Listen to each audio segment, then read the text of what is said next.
नित वंदनीय आराध्य देव परमहंस सतगुरु महाराज स्वरूपानंद जी महाराज जी के चरणों में कोटि कोटि दंडवत प्रणाम। तन तन सतगुरु पातशाह अम्बाड़ा निवासी भगवान संतोष गुरदर्शनानंद जी महाराज जी के चरणों में कोटि कोटि दंडवत प्रणाम।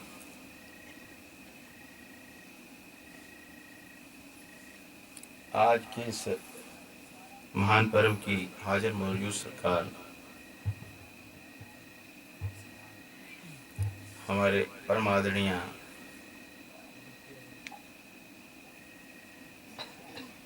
भाई साहब महात्मा व भ्राता जी के चरणों में कोटि कोटि दंडवत प्रणाम। कीर्तपुर से परमारथ के धनी मालिक के चरणों में सब जीवों को जोड़ रहे हैं। इसके उपरांत हमारे आदरणीय महात्मा जी महाराज नाम से खुद परिचित हैं। इन्होंने शिव सिंह है। शिव सिंह जी महाराज जी के चरणों में कोटि कोटि दंडवत प्रणाम। हमारे आदरणीय भ्राता बालकराम जी परमारथ के धनी हजारों लोगों को महाराज जी के चरणों में जोड़ने वाले, इनके चरणों में कोटि कोटि दंडवत प्रणाम। हमारे आदरणीय भ्राता भाई गंगाराम जी के चरणों में कोटि कोटि दंडवत प्रणाम। हमारी छोटी बहन भाई जो महाराज जी के चरणों में छोटी उम्र में अपने आप को अर्पण कर दिया है, इनको मेरा कोटि कोटि प्रणाम। भाई शेर सिंह जी घुमदौल से आए हुए हैं, महाराज जी के परम प्यारे आशिक, इनको मेरा कोटि कोटि प्रणाम। भाई भीम जी और यहाँ के हमारे स्थानीय सज्जन भाई भीम जी किधर है? श्रीवती माताएं बहनें, सबको मेरा कोटि कोटि प्रणाम। जय सदानंद जी। श्री सतगुरु महाराज जी की परम पवित्र आत्माओं, ऐसी सुलखनी जो घड़ियां हैं इस सौभाग्य से प्राप्त होती है।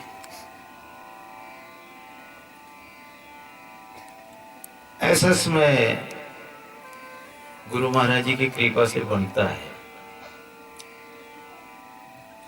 इंसान के हजारों काम छूट जाते हैं जब गुरु महाराज अपने दर पे बुलाते हैं। भले ही अपने आप रास्ता बनता चलता है, और अगर गुरु महाराज जी की कृपा नहीं हो तो बड़े बड़े रास्तों के बीच में कांटे बिछ जाते हैं, आप उस कार्य को नहीं कर सकते। वही कृपा सदगुरु महाराज जी की है हम सब के ऊपर। जितनी वीरों में महाराज जी के चरणों में बैठी हुई हैं, और इन सब का श्रेय हमारी आदरणीय बहन जी को जाता है, जिन्होंने भारी सत्संग मेला रचाए हुए हैं, और सभी सज्जनों को, माताओं बहनों को और महाराज जी के परम प्यारे परमार्थी संतों को यहाँ पर अपने घर के ऊपर आमंत्रित किया। ये पहले से ही सारा तय निश्चित होता है, लेकिन हम मायावश जीव जो है पहचानने में बहुत भूल करते हैं। हमें क्या पता था कि हम अरकी में जाकर के सत्संग में हाजिरी भरेंगे। संपर्क बनता है। बहुत जन्म बिछड़े थे माधो, ये जन्म तुम्हारे लेखे, कह रविदास आस लग जियो चिर पे दर्शन देखे।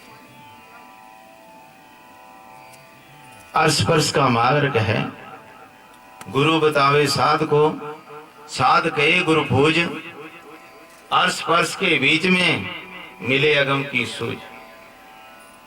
बहन जी के दर्शन जरल दरबार के बीच में किए, दुर्गापुर दरबार के बीच में किए, गमदौल में दर्शन हुए।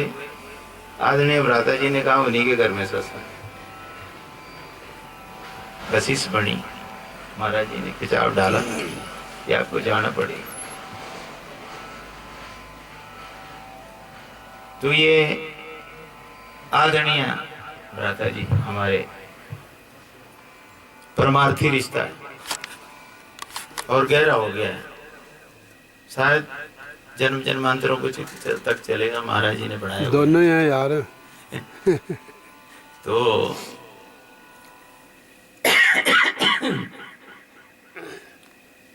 मैं तो कहता महाराज जी के चरणों में अर्ज है कि इसी तरह में नानक नन्हे बने रहो, जिन्हें नन्ही दूब घास घास सब जर गए और दूब दूब की दूब निमत मिठी नानका जिड़ी सदा रहे भरपूर।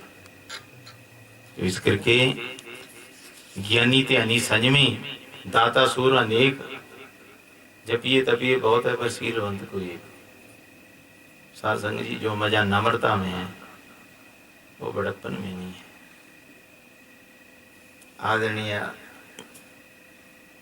महात्मा कालिदास जी, उनके माध्यम से हम इस मार्ग में जुड़े हुए हैं।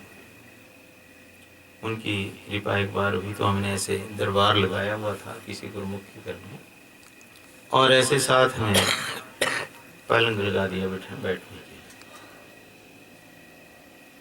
अब उनकी अपनी समझ अपनी सूझ है। सुंदरनगर जल ये कनेड की बात है, तो उनके वचन थे कि नंदराम अपने घर में लद्दे के ऊपर बैठा देना मुझे, यहाँ पर मुझे नीचे बैठना। आसन उठा करके नीचे बैठे और उन्होंने ये शब्द कह के निमित मिठी नान का सदा रहेगा। तो उनके वचन के ऊपर चलने की कोशिश कर रहे हैं। चलना तो बड़ा मुश्किल है, क्योंकि संतों ने अपने आप को तपाया होता है। उनका तो अनुसरण किया जाता है और उस अनुसरण के अनुसार अपने आप को जोड़ना पड़ता है। उस मुकाम तक पहुंचना बड़ा कठिन काम होता है। आदरणीय भ्राता जी ने अपना सारा जीवन सर्वस्व महाराज जी के चरणों में अर्पण कर दिया है। इनके खालिसपन का मुझे पता है। जब इनसे बात हुई थी मेरी आज से 10-12 साल पहले की बात, मकान के बारे में बात चली थी। बोले 3 कमरों का कोर्स दिया है, बाकी मुझे नहीं पता, बनाने वाले महाराज जी।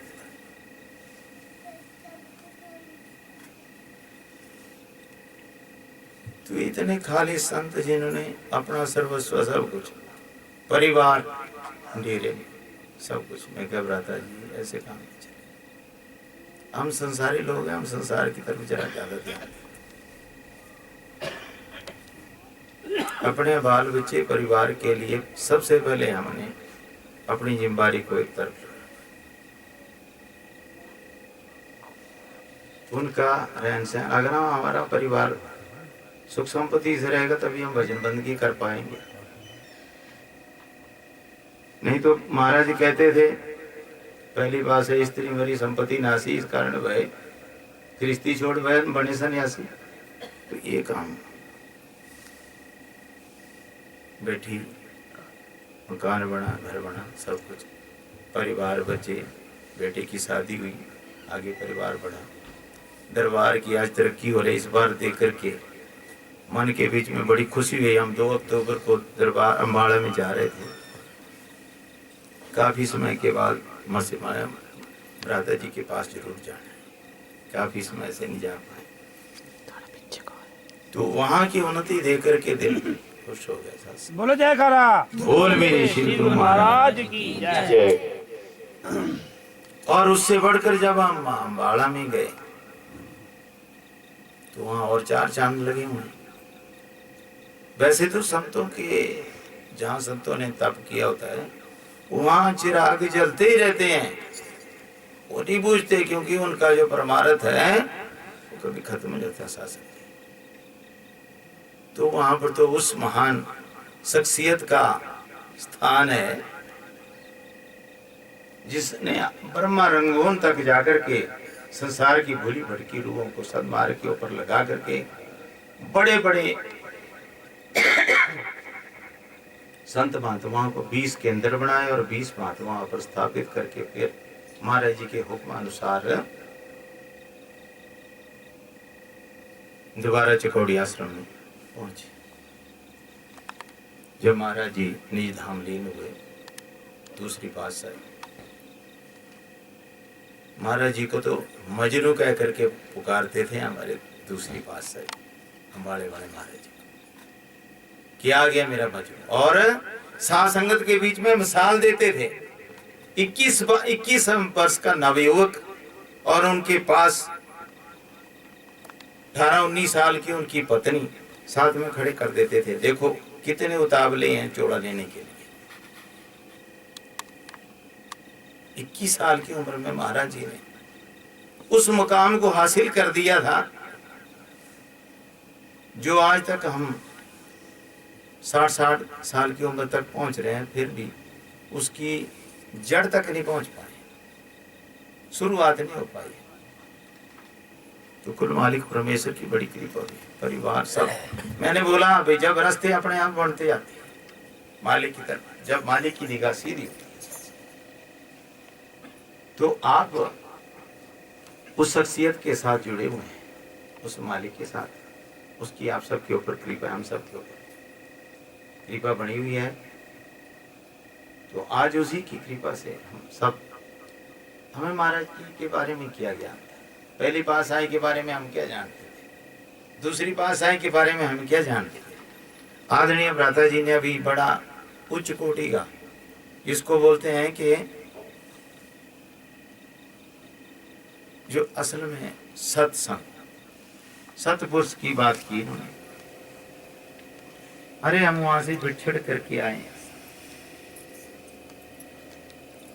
जब ज्योत निरंजन जी की तपस्या देखी सबने, 70 युग तक एक बार की, 64 युग तक, 64 कल्प तक एक बार की, तो वहां का जो तेज था वो देख करके हम सब मोहित हो गए। हम उस सचखंड में बैठ करके बहुत आनंद विभोर थे, आनंद मानते थे सभी।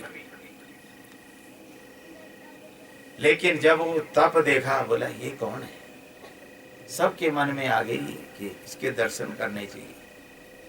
और गुरु महाराज वो सतपुरुष की तरफ से निगाह फिर गई और ज्योत निरंजन की तरफ हो गई। भक्ति किसकी कर रहा था, स्वार्थ की भक्ति थी साथ। तो जब हम स्वार्थ के साथ जुड़ जाते हैं तो हम दलदल में फंसते हैं, और जब परमार्थ से जुड़ते हैं तो हम ऊपर उठते हैं और बाकी जीवों को बाहर निकालते हैं। तो स्वार्थ से जब जुड़े तो क्या हुआ, बोलिया भाई खंड ब्रह्मांड जितने लेने ले ले, लेकिन रूह नहीं दे सकता, ये तो मुझे अपने हृदय से भी प्यारी है। हाँ, महाराज जी ने इशारा कर दिया सतपुरुष ने, अपनी इच्छा से कोई जाना चाहता है तो जाए, मेरा किसी के ऊपर कोई जोर नहीं है। हाँ भाई जाना चाहता है, हम सबने गर्दनें नीचे कर दी। जब गर्दनें नीचे होगी शासन जी, एक बार पूछा, 2 बार पूछा, तीसरी बार जब पूछा तो पहला हाथ उठा,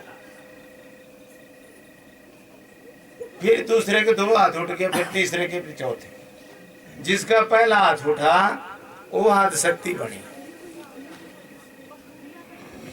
जिसका दूसरा हाथ उठा वो ब्रह्मा बना, जिसका तीसरा हाथ उठा वो विष्णु बना, और जिसका चौथा हाथ उठा वो शिव बना। इस प्रकार फिर आगे लड़ी बनती गई। तो हम सब ने वहां हाथ खड़े किए हैं, अपनी मर्जी से आए हैं उस धाम से। अब आपने मकड़ी देखी होगी, ऊपर से तार छोड़ती है और उस तार के इशारे नीचे आ जाती है, और उसी तार के सहारे ऊपर चली जाती है। ऐसा होता है ना। लेकिन अगर वो बीच में से तार छूट जाए, टूट जाए, तो मकड़ी नीचे की नीचे रह जाती है। फिर उसको ऊपर जाने के लिए तो इधर से जाएगी सीधे ऊपर, सीधा रास्ता नहीं रहा। सीधा रास्ता बनेगा तब या तो कोई ऊपर से वैसे ही तार छोड़ करके नीचे आएगा, या तो फिर घूम करके 84 का चक्कर लगा करके जाना पड़ेगा। तो ये संत महात्मा लोग ये मकड़ी की तरह अपनी तार छोड़ करके नीचे आते हैं, और उस तार के जरिए अपने आप तो ऊपर चलते ही हैं, दूसरे जीवों को भी उस तार के जरिए ऊपर खींचते हैं। जब वो जीव ऊपर पहुंच जाता है तो उसके अंदर ये युक्ति है कि वो अपनी तार फिर छोड़ करके नीचे आ सकता है। तो हम सब के अंदर ये युक्ति भरी, मालिक ने किसी को भीखा भूखा कोई नहीं, सबकी गठड़ी लाल, गठड़ी खोलत देखत ने ई विद भय कंगाल। तो युक्ति हम सब के पास है, लेकिन कोई इससे परिचित है, कोई नहीं है। जो इससे परिचित तो हो गया है, जो इसकी कमाई करता है, जैसे आदरणीय भ्राता जी ने सारी बात सुनाई कि हमें इन 6 चक्रों से बाहर निकल करके 7वें में जो है अपनी स्थिति बनाना पड़ेगी। वहाँ हमारी बात नहीं बढ़ेगी। उससे आगे निकलने के लिए हमें गुरु की कृपा चाहिए। ठीक है, उस स्थान हम वैराग्य की तरफ बढ़ रहे हैं, ज्ञान विवेक भी आ जाएगा, सब बातें, लेकिन गुरु कृपा जब तक नहीं बढ़ेगी शासन की, तो सबसे बड़ी जो कृपा है वो गुरु महाराज जी की। जब गुरु महाराज जी ने पकड़ लिया तो बाह पकड़ कर डली ने अपने गृह अंधकूप ते माया, फिर अंधकूप से अपने आप बाहर निकाल देते। आदरणीय भ्राता जी बतला रहे थे, यहाँ पास में मकान आया, 1-2 मंजिला मकान था, वहाँ एक बेटी है, उसका फोन भी है, रीना नाम बतलाया उन्होंने, पंडितों की लड़की है। तो वो बोलते उसको दिन को नजर नहीं आता था, रात को सब कुछ ठीक दिखाई देता था, और वो +2 की स्टूडेंट थी। तो उस समय उसने ये सारी अपना जो वृतांत बतलाया। आदरणीय भ्राता जी ने, सतगुरु वैद मारी तेरी हर लेंगे, कई जन्म दा रोग दूर कर देंगे, खाके नाम दी दवाई हो जा पार बंदा, करके भक्ति ते जन्म सुधार। सत नाम नहीं जाओ सदी, सतगुरु दई बताए, जो खावे और पत्थर ताकि वेदन जाए। तो उस बेटी को जब समय नजदीक आ जाता है तो सारे काम ऑटोमेटिकली बनते हैं। फसल जब पकने में आती है ना, तो कोई उसको ये थोड़ी भी है उसके बीच में फूल डालेगा कि उसमें बीज डालेगा, ऑटोमेटिकली अपने आप तैयार होने लगती है, अपने आप सारा सहयोग तैयार होता है। तो उसको अंदर से बिना जागृत हुई सारी बात सामने रखी, बेटा आप भजन लो, आपका सारा काम हो जाएगा। भजन लिया, मालिक ने नाम की कमाई करवानी थी। सुख के माथे सिल पड़े, जो नाम हृदय से जाए, बलि हारी जाऊं उस दुख की, जेड़ा पल पल नाम जपाए। ऐसी छाप लगाई उस बेटी को, और दिन में तारे दिखा दिए। आज वो सब जगह देखती है, सब जगह जाती आती है, और पढ़ाई भी की उसने, और अपने बाल बच्चे परिवार के साथ रह रही है। तो जीती जागती मिसाल उसने नाम की कमाई की। कमाई हमेशा ही प्राणी जो है, भाई थोड़ा दुख होता, ये बड़ा ही गाना हो जाए तो परमात्मा भूल जाते हैं। तो इस करके परमेश्वर की भक्ति जो है, थोड़ा थोड़ा संत महात्मा लोग भी अपने आप को, दूसरी पास आए, गुरु अंगद देव जी महाराज जी ने अपने पांव में कोड़ लगाया हुआ था, अंगूठे को, क्योंकि उन चरणों के ऊपर गुरु नानक देव जी ने मत्था टेका था, फिर चिफेरी ली थी। सेवा धर्म बड़ी कठिन है शासन। तो बोले महाराज, जिन पांवों के ऊपर आपने मस्तक टेका उनको कोड़ निकल जाए। अब बोले लेने हूं तो लेना नहीं रहा, अब आप आपको मैंने अपने अंगों से तैयार किया, तो अंगद देव बन गया, तेरे मुख से निकले हुए वचन सच्चा हो जाएंगे। और वो कोड उन्होंने अपने पांव में बढ़ाया हुआ था, जिस कोड बड़े अंगूठे को चूस करके तीसरे गुरु अमरदास जी महाराज जी ने रिधियों सुधियों के भंडारी बन गए, और अपनी पावर से वो कोड लुप्त कर दिया। बोले बड़ी गलत बात किया, अभी तो आपके पास बहुत बड़ा खजाना आएगा, आप छोटे को ही नहीं संभाल पा रहे। बोले महाराज, बाकी सब कुछ करना, मेरे से ये सेवा नहीं छीनना, ये जरूर मेरी बनी रहे। नित्य प्रति वो पुट्ठा चूमना और कुजे के बीच में थूकते रहना। अब कभी कभार अंदर चले ही जाता था ना रस, उस रस का नजारा देख के अंदर के कपाट खुल गए।